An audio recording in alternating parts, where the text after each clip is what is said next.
Conte Bamileke, travaille aujourd'hui et mange demain, paresse aujourd'hui et vole demain. Auteur, SHC4 Chamna, fondateur de Ressulam.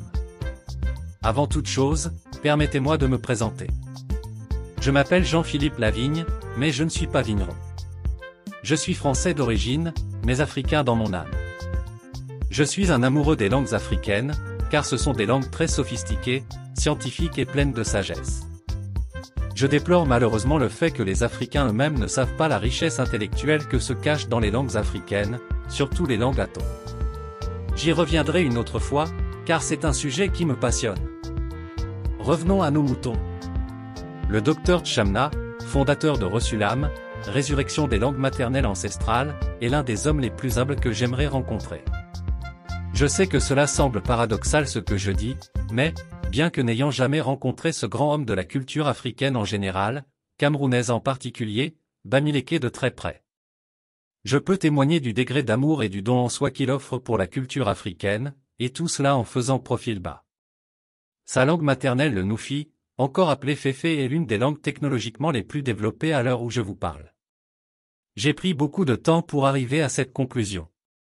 Des vidéos YouTube aux applications, en passant par la production des livres dont la qualité rivalise des productions des maisons d'édition Gallimard, je vous laisserai le soin de les découvrir. Pour le moment, je vous donne un résumé de l'un de ces ouvrages qui m'a particulièrement marqué, car plein de leçons de sagesse. Dans ce conte, Chouinao et Happy étaient des sœurs. Elles allèrent un jour au champ, au mois de mars, pour semer le maïs. Happy sema sur 2 billons, se fatigua et s'assit. Chouinao s'efforça et continua à semer son maïs.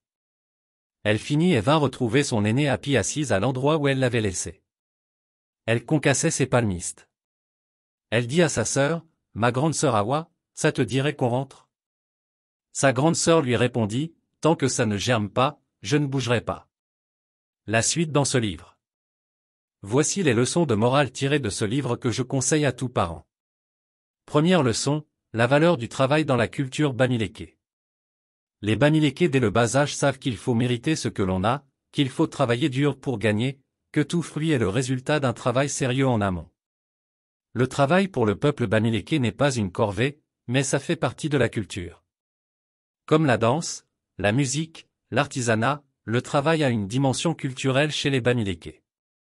Les parents entraînent les enfants depuis l'enfance à ne pas dépendre de qui que ce soit. Dans le conte, Chouinao et sa grande sœur Happy s'en vont semer le maïs. Happy sème sur 2 billions, se fatigue, et s'assoit. En fait, cette fatigue était plus morale que physique. En effet, elle attendait voir germer les graines qu'elle venait de semer, avant de continuer à semer le reste. Malgré les conseils de sa petite sœur qui lui recommandait de persévérer, Happy était décidée de voir germer ses graines de maïs avant toute autre action.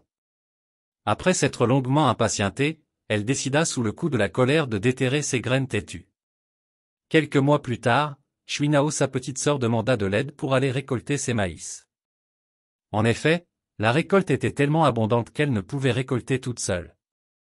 Elle mangea, partagea son maïs, vendit, mais le maïs ne finit pas grâce à l'argent du maïs, elle se fit construire 2 châteaux, ce qui donna une leçon de vie à sa grande sœur. Deuxième leçon, l'impatience est un vilain défaut. Happy attendait voir grandir son maïs immédiatement après l'avoir semé. Son extrême impatience l'a mis en colère, et l'a même amené à aller carrément déterrer le maïs. Troisième leçon, l'esprit de solidarité et du partage. Les produits de la récolte sont souvent partagés avec ceux qui n'ont pas eu la chance d'avoir une moisson abondante. Quatrième leçon, la valeur de l'agriculture comme source première de richesse. L'agriculture depuis l'origine du monde est l'activité nourricière du monde. Sans elle, la vie ne serait pas possible sur Terre. L'auteur a bien su choisir ce contexte pour encourager le peuple à ne pas se détourner de cette noble activité. Cinquième leçon, l'impact du nom sur son porteur. Chouinao signifie femme qui persévère, Happy signifie cherche le profit. Les noms que nous donnons aux enfants ont un impact direct sur leur destin. En effet, comme l'auteur le démontre dans son livre « Mon prénom Bamileke », le nom est la 4e dimension ontologique, à côté du corps, de l'âme et de l'esprit. Sixième leçon, la place des conseils dans la vie. Un proverbe Bamileke dit ceci, l'intelligence n'est pas fonction de l'âge. En d'autres termes, même le cadet peut donner de bons conseils à l'aîné. Si Happy avait suivi les conseils de sa cadette, elle n'aurait pas connu sa mésaventure. 7e leçon, les effets pervers de la colère. Cette histoire est une illustration de ce que rien de bon ne se fait dans la colère. Sans la colère, Happy n'aurait pas déterré son maïs qui commençait pourtant à germer. 8e leçon, le rôle de la femme dans la société africaine. La femme africaine est le pilier de la famille.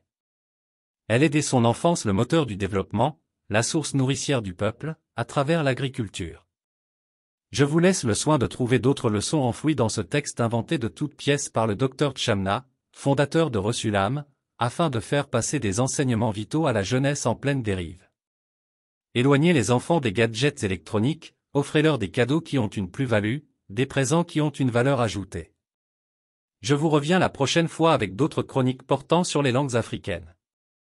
Peut-être dans une langue africaine, car actuellement j'apprends intensément plusieurs langues africaines via le site internet de Ressulam, www.ressulam.com.